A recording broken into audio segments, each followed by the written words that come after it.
Mga unta og saging with bagoong.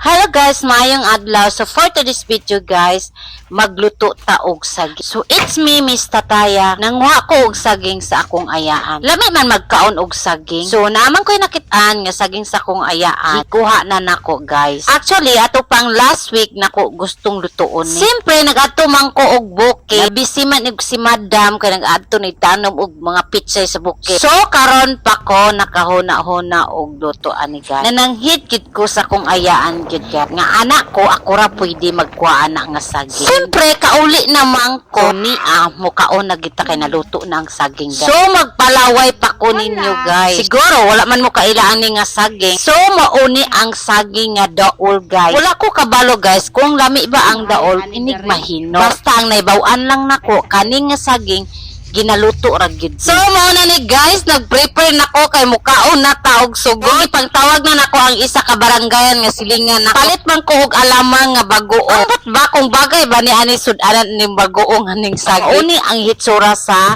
daol nga saging guys. So kanang bagoong guys mapalit ra gyud na ninyo sa grocery. Murag perminti man gyud na naana dito. Ako gipili kanang maanghang-anghang. Pagkaalam nako guys, lami ni i-partner sa mangga. Unya kay wa man tay mangga, so saging atong partneran. So, nagkaon na si Madam guys. Fair na fair gid niya mo kaon og saging guys. So, mga onda itaga. Thank you for watching guys. Don't forget to share my video guys.